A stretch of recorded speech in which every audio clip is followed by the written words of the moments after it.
श्रीचैतन्यमनो स्थापितं येन स्वयं रूप तदा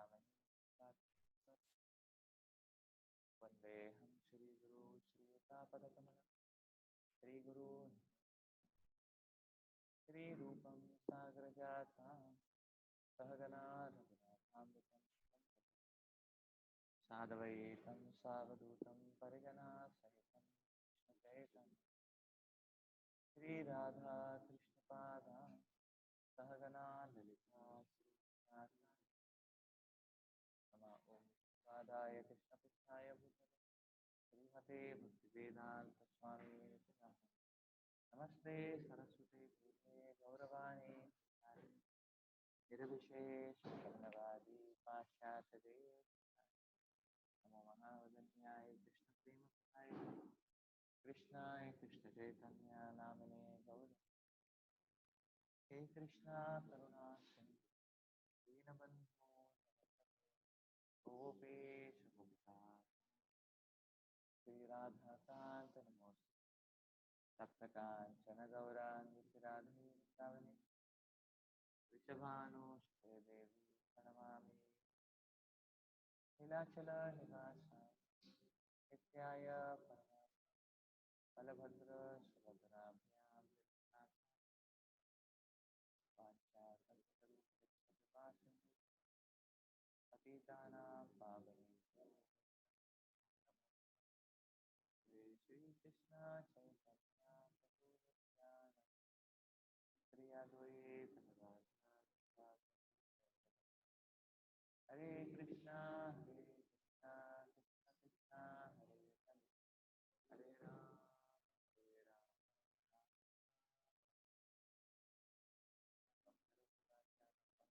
हरे राम यत्कृपा तमहं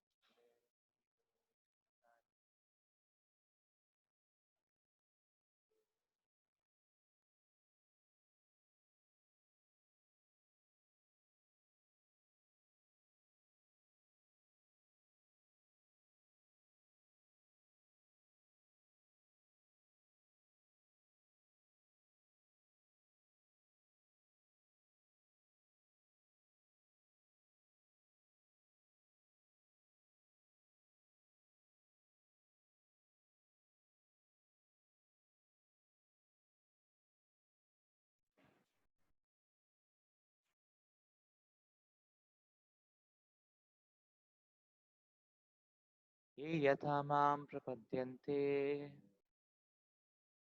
तांस्तथैव भजामि अहम् मम वर्त्मानुवर्तन्ते मनुष्या पार्थ सर्वशः.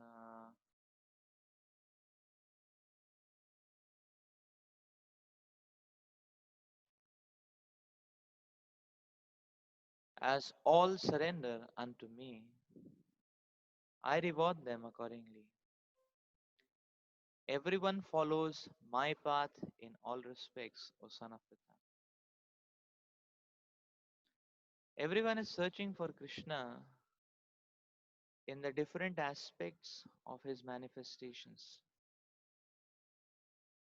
Krishna, the Supreme Personality of Godhead, is partially realized in his impersonal Brahmajyotir effulgence, and as the all pervading Supersoul dwelling within everything, including the particles of atoms. But Krishna is fully realized only by his pure devotees. Consequently, Krishna is the object of everyone's realization, and thus anyone and everyone is satisfied according to one's desire to have him.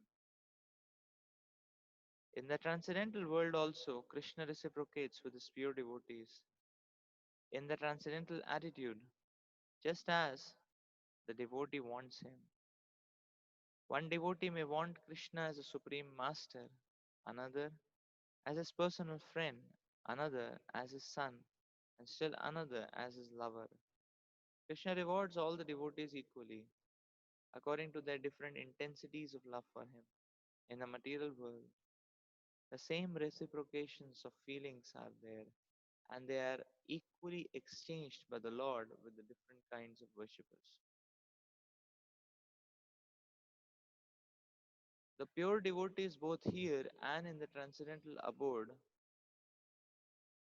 associate with him in person and are able to render personal service to the Lord, and thus derive transcendental bliss in his loving service. As for those who are impersonless and who want to commit spiritual suicide by annihilating the individual existence of the living entity, Krishna helps also by absorbing them into his effulgence. Such impersonalists do not agree to accept the eternal, blissful personality of Godhead. Consequently, they cannot relish the bliss of transcendental personal service to the Lord, having extinguished their identity, their individuality. Some of them who are not firmly situated, even in personal existence, return to this material field.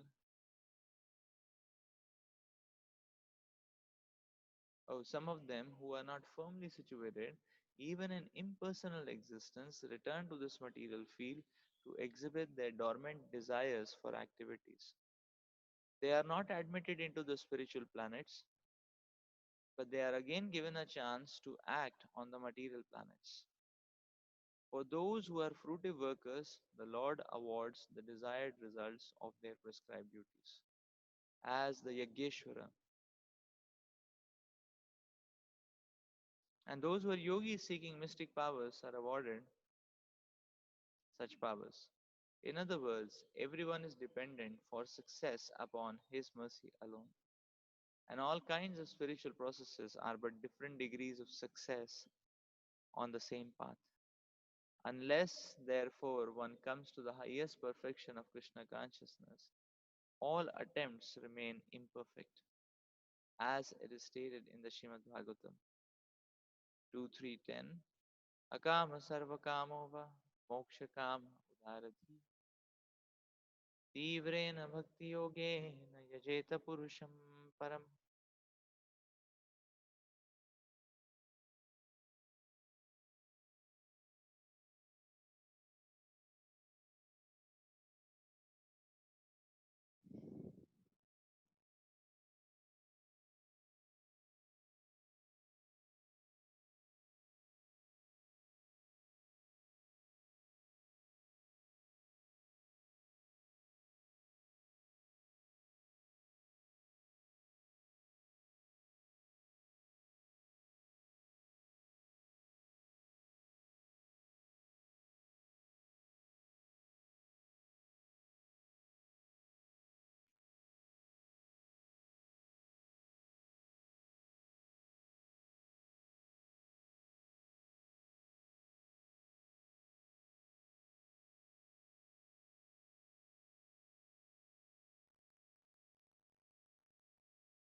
Srila Prabhupada so beautifully explains in the purport. Everyone is searching for Krishna in different aspects of his manifestations.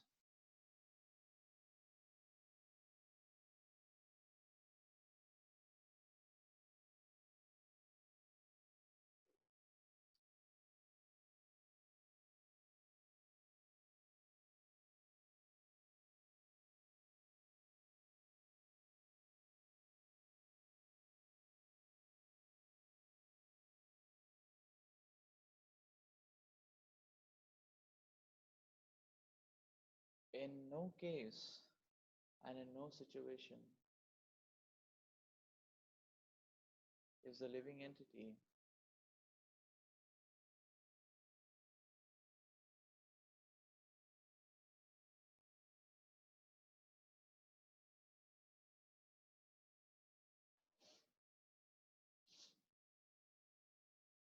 independent of the Supreme.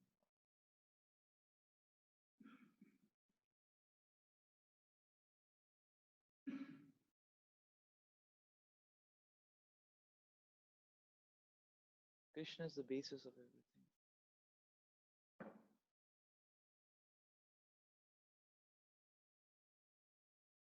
Krishna is the foundation of everything. The Lord explains here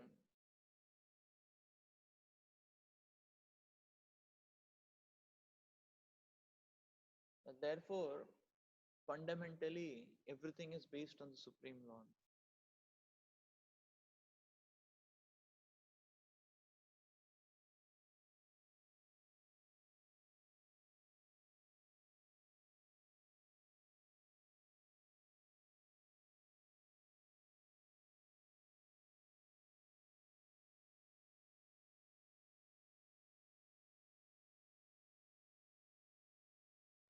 So when one can access the Supreme Lord directly, then adding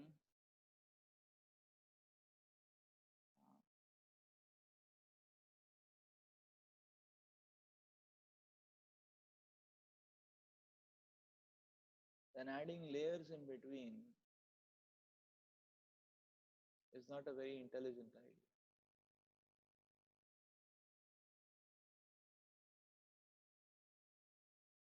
Indirection leads to complication. Indirection leads to dilution.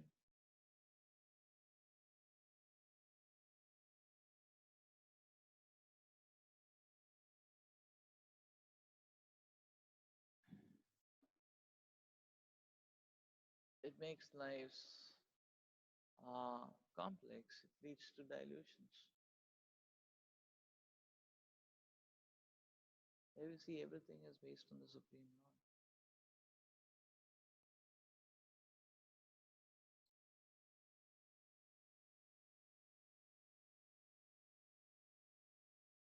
So we see that actually the the nature of the living entity is to somehow or the other take shelter. That is the nature of the living entity, shelter seeking. So in no situation the living entity is without any shelter. In no situation any living entity is stand alone.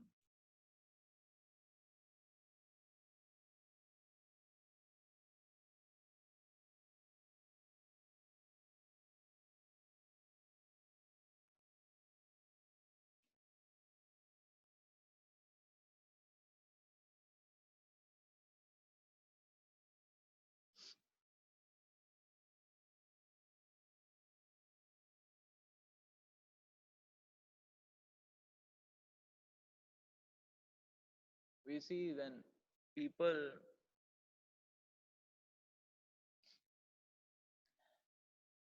get frustrated,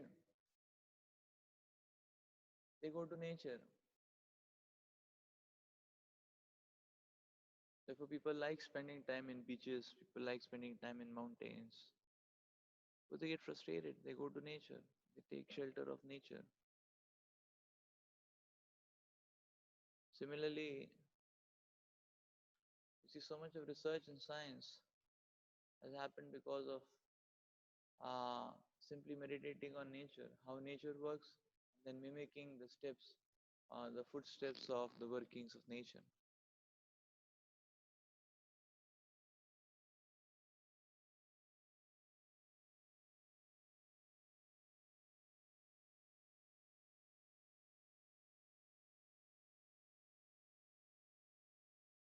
So the living entity can never exist in vacuum state. It requires a basis, it requires a substrate on which it can grow. And that is the shelter. Now, more indirect the shelter, the more is problem. That is the point. But shelter is an important principle. Everyone seeks some shelter or the other.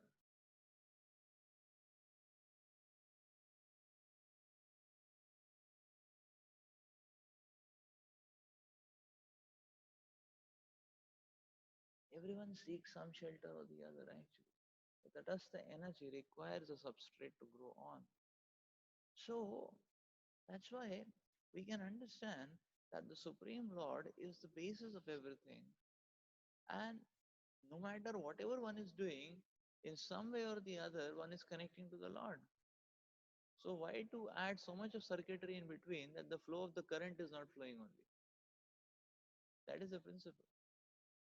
That when you can make a circuitry which is much more optimum, and you can tune your heart, and therefore it can become a best circuitry, then why to add circuitry which has so much of resistance that there is no current flow actually? Then one is wondering whether uh, the you know the power supply is on or not. Supreme Lord is all powerful, his power supply is always on, but it depends on what kind of circuitry we keep, is it not?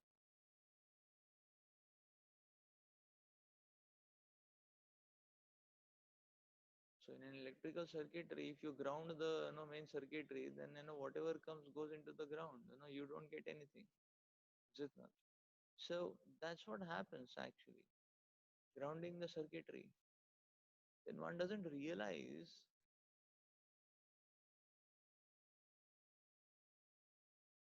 So then one does not realize the mercy of the Lord. And one does not realize the divinity in life.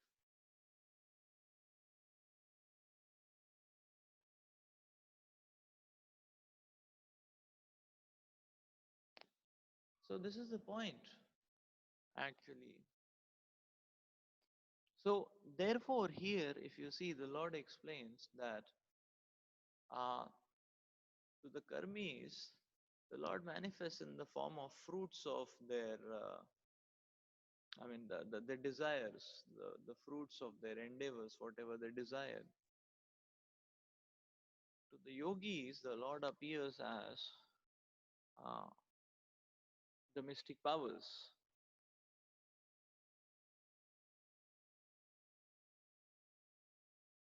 So that means that uh,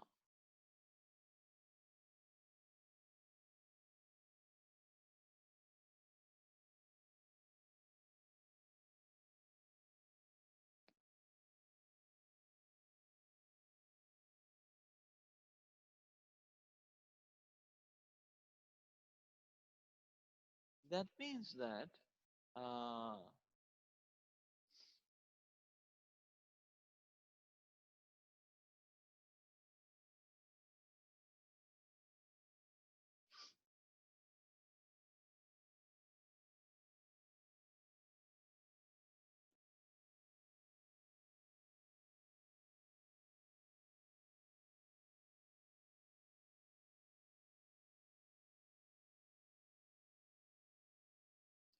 that means that if one searches for uh,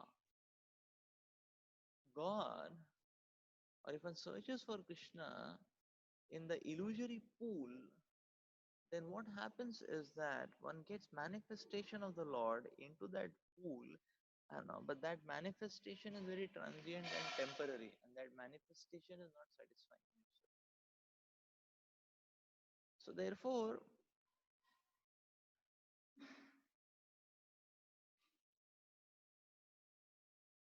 the search has to be there.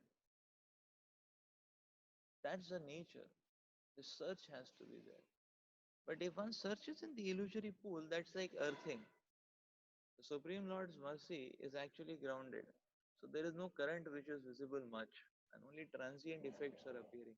Because Krishna manifests as the fulfillment of the material. So all one gets is the fulfillment of the desire. The desire itself is was so material desire as such is a painful proposition. The fulfillment is also painful, and the abnegation is also painful. So there's no desire, at least there is some relief. Therefore, the Brahman, the pursuance of Brahman platform gives one the experience of a tremendous amount of relief because one is not actually carrying on the painful, one is not carrying on the burden of pain in that sense. He has taken it off. One feels light. Brahman, one feels light. So, the pursuance of Brahman. So, the Lord then manifests as Brahman actually. So, one feel light, one want to float around. So, Krishna gives his effulgence, so give float around in the effulgence. Rather than floating around in some nuisance, you float around in the effulgence. So they keep floating around in the effulgence and then they want to come back, dive in, that's fine. So the Brahman platform is the, at least one has the understanding that, okay, let me not harbor a material desire. Krishna manifests as the material desire, but let me not harbor. So in this way, actually, this verse is very beautiful because we are seeing that no matter whoever is doing whatever he is doing, he is simply taking shelter. Actually, so life means actually, we can see life simply means actually uh, clinging on to some shelter. So one has to cling on to some support, some shelter. That's the nature of Prakriti, and we do that inherently by default. Actually, so now what kind of shelter we take, that decides the experience. Actually, now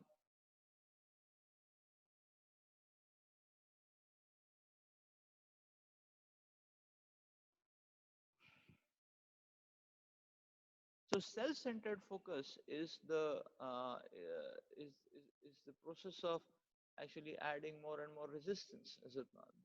The direction is self-centered, but then if the direction is service to Krishna, then one is actually reducing the resistance, and one can directly serve the Supreme Lord. He is available.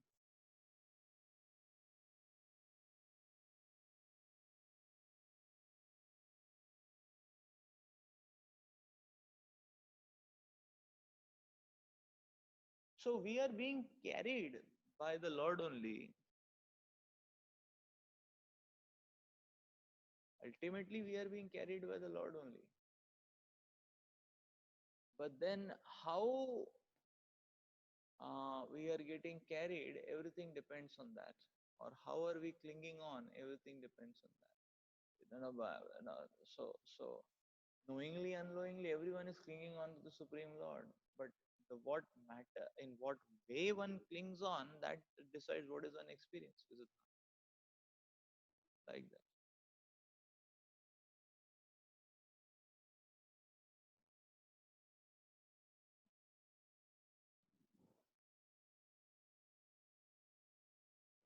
It's like this.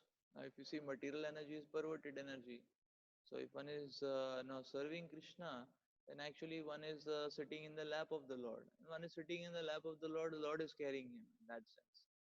So just like a child is being carried by his mother or father, in the lap, the child can be very peaceful, is it not?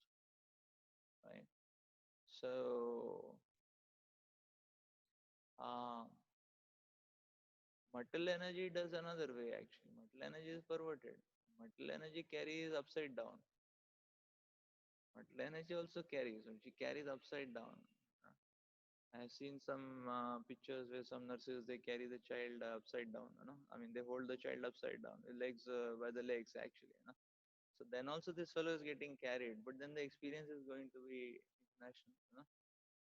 Is it not? So it's like that, is it not? Or in another way to say, and which way to get carried, the living entity himself chooses. Actually. So indirection means or perversions means you are getting carried in a you're holding on to a methodology which is carrying you in a very absurd way. Or in another way to say that uh, suppose one is traveling in a bus, if one is sitting on the seat, then that is a proper way, is it not? So peacefully being carried on like that. But then there are some international candidates. They want to hang on to the back of the bus. No? Want to hang on to the back of the bus. Some porch or some staircase or like a ladder or like that. They want to hang on there. The experience is going to be very miserable. Is it? And there are some other fellows, they want to sit on the top. The experience is going to be very, very miserable. Is it not? So sometimes people do that. You know, they hang on. So I've seen in Bombay also people hang on. There are two bogies in between, they hang on. So the problem is that you go inside the bogie or you are outside, you be outside the bogie. At least either you be on the platform or you be inside the bogie properly. What is this point of hanging on in between two bogies? Now one may say, okay, one is getting transported. But the problem is what? Nobody can understand when you hung on and when you fall off. That's what happens. You are in between two bogies. Is it not? Like that. So very risky. But people do that. I have seen myself. Bombay, they do that. They hang on in between the two bogies. So some weird ways of hanging on actually will lead to very topsy-turvy experience. So this is the point. Why not do things properly when anyways things have to be done? So that's why actually Krishna consciousness awakens us that we can understand our nature. Our nature is not to uh, to pose ourselves. So posing is not the nature of the living entity. Our nature is to repose our service on Krishna, repose our love for Krishna's pleasure. That is our nature actually. And we understand that, and the question comes, let's do it properly. Is it not? So that's our nature. Why get carried, legs up, head down, and have that kind of, miserable experience like that. So yeah, so miserable.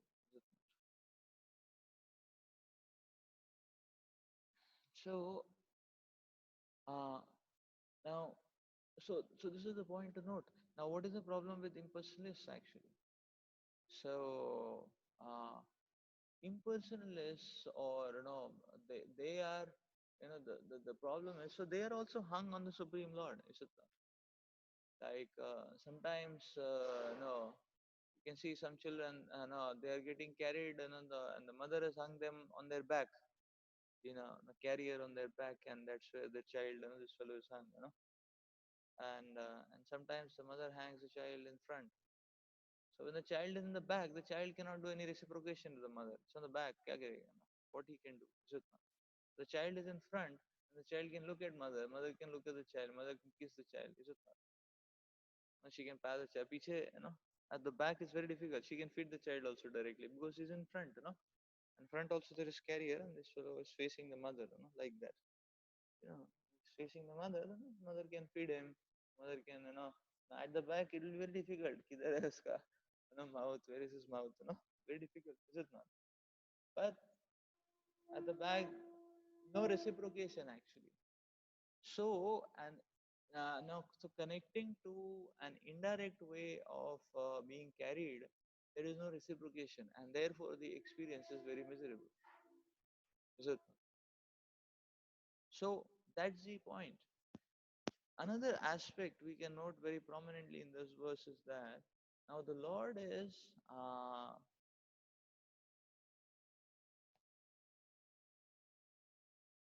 here it is being explained. So here it is being explained that when it comes to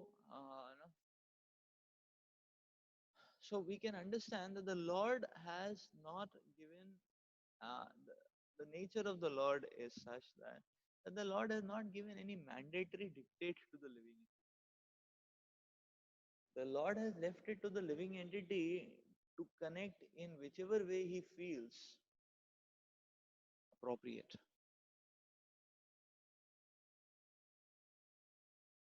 So many times we see some people accuse the Supreme Lord of enforcement, but the Lord is not enforcing the living entity in any way. That's the nature of the Lord. Therefore, Krishna is saying, "Ye yatha mam prapadyanti." Krishna is fully ready from his side. How much we want to take? It is as simple as that. Krishna consciousness, the nature of the Lord is as simple as that. Now, this is where we can understand that the Supreme Lord is acting purely on a platform of love. So he has given that freedom to the living entity to decide in what way to connect to him. But the knowledge is, the aspect of knowledge is that anyhow, some or the other way, I have to connect to the Lord only. Ultimately, the petition will go to the Lord only. And if Krishna is giving direct access, then why to waste time in going through loop, loop, loop, and loop? This is the beautiful understanding we can see. Where is Krishna? No. Uh, so Krishna is not making life tough for us. That is the punchline here. Because Krishna is allowing. Krishna is telling, "Ye yathaman papadyante." If you want a personal relationship, the Lord is offering a personal relationship. And if one wants uh, a relationship of aversion, the Lord is allowing that also. So if one says, "Oh no, I want you in my material satiation," the Lord is manifesting as the material object of fulfillment. So the Lord is actually reciprocating on every ground. In this way, we can try to understand that how uh, everything is in the hands of the living entity. The living entity has that freedom. So Krishna has given such a degree of freedom to the living entity to decide.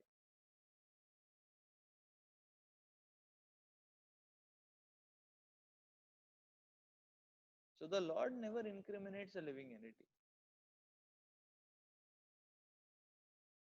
The Lord never incriminates a living entity. What incriminates is the living entity's wrong choice itself.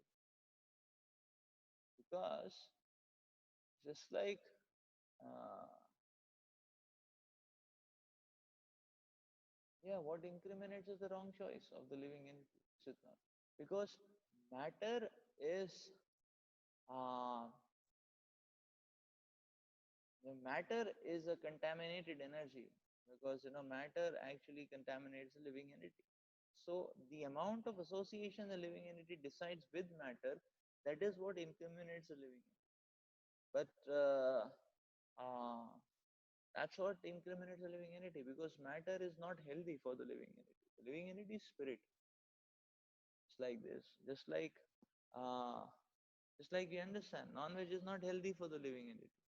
Is it not? Just like you understand, okay, one cannot eat, okay, one can eat, the, plants, vegetables, but one cannot eat, say, raw chemicals. Is it not? So one understands, okay, lead is not healthy for the living entity. Lead is a poison. Cadmium is not healthy. Base metals, are not healthy. One cannot eat it. Is it not? No, they're solid. Their electronic structure is also very solid. Their p orbitals, s orbitals, d orbitals, very solid, but you cannot eat it. Not meant for you. So it's like that. The structure is like that. The structure doesn't fit in. Is it not? Similarly, the living entity does not fit in with matter, but matter fits very nicely with the Lord. The matter doesn't fit nicely with the living entity. So it is this living entity's choice, and therefore we can understand that how the so life is supposed to be, the index of life evolves only when we understand that life is supposed to be a relationship, and to the degree we reciprocate with the Lord, to that degree we can experience depths. It's all in our hands. And therefore, Prabhupada is explaining here that uh,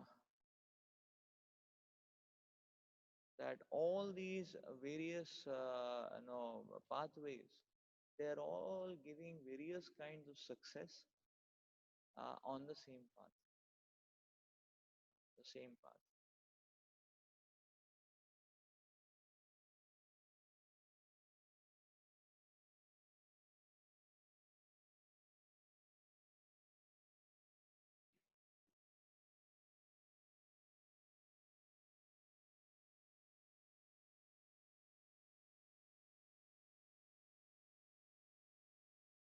So, so Krishna is telling that the path of yoga is all success, but all these various kinds of success are on the same path.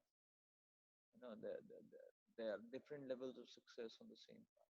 Now the point is that the more one evolves, the better one's index of life is it not? That can be seen, is it not?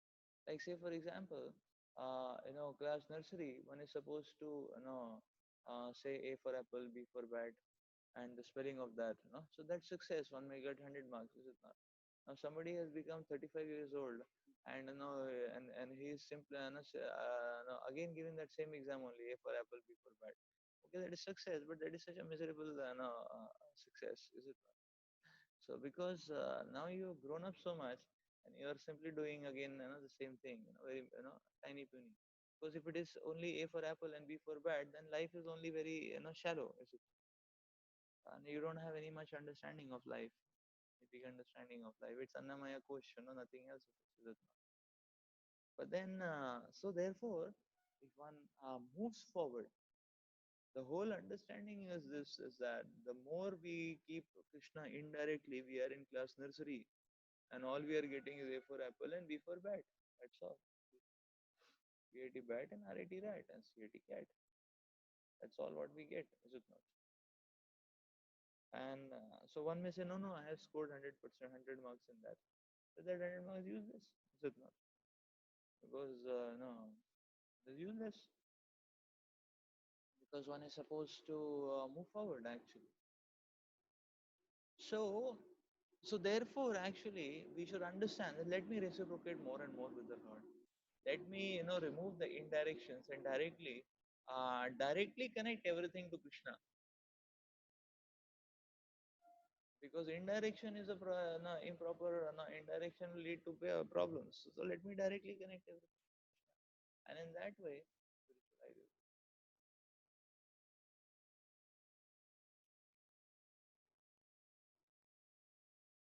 काङ्क्षन्तः कर्मणां सिद्धिं यजन्ता इव देवता क्षिप्रं हि मानुषे लोके सिद्धिर्भवति कर्मजा. Men in this world desire success in fruitive activities and therefore they worship the demigods. Quickly, of course, men get results from fruitive work in this world. So men desire success and they worship demigod, they get the result, is it not? So it's like, yeah, so it's like, so demigods are nothing but an online examination portal actually. You can give examination of class nursery, class 1, anything. You just, log in, give examination, you'll get results. Is it not? But then you keep giving shallow exam, all what you are getting is useless. You're simply wasting your time. That's why demigod worship is time waste because it is class nursery, class first. You have grown up so much, your body has grown so much, your brain gray matter has grown so much, so many neurons and dendrons are added, and you're simply doing it for apple before that, and other dendrons have no engagement again. Then they will create utpat. No, so many neurons are there like that, and you're only engaging and a few neurons are doing it for apple before bat. All others will create utpat again, like that. Because unengaged, again, unengaged population will create utpat. So that's what they mean. This uh, that's what this so that's what this all about. Because why we are saying unengaged? Because the point is that the material desires are fulfilled. It gives a very transient experience. So therefore there is no experience. So then you run short of experience. You are running short of experience actually, and therefore it's unengaged actually. Because it's very difficult. Then there is no experience. and therefore, uh, uh, so because it's so transient, either one will be frustrated or one will be hankering. That's what is being described. Why? Because there's no experience, and therefore a starvation going on. So when everything is available, still the fellow is starving. This is called as that's what the Lord calls it as unintelligence. So so Prabhupada explains this in the purpose. There is a great misconception about gods or demigods of this material world. And men of less intelligence, although passing as great scholars, take these demigods to be various forms of Supreme Lord. Actually, demigods are not forms of the Supreme Lord, but they are God's parts and parcels. God is one, parts and parcels are many. Therefore, the Vedas say the Nitya Nityanam, God is one, Ishvara Parama Krishna. Supreme God is one Krishna. The demigods are delegated with powers to manage this world. The demigods are living entities Nityanam with different grades of material powers. They cannot be equal to the Supreme God, Narayan, Vishnu, or Krishna. Anyone who thinks gods and the demigods are on the same level is called as an atheist or a Pashandi. Even the great demigods like Brahma and Shiva cannot be compared to the Supreme Lord. In fact, the Lord is worshipped by demigods such as Brahma and Shiva. Shiva Virinchi Nutam. Yet, curiously enough, there are many human leaders who are worshipped by foolish men under the misunderstanding of anthropomorphism and zoomorphism. Yeah, so there are many human leaders who are worshipped by the Supreme Lord. Iha Devata denotes a powerful man. Just like if you go to government office, you see the nature of false ego is that even a peon appears, opposes himself to be the prime minister actually. So now if you have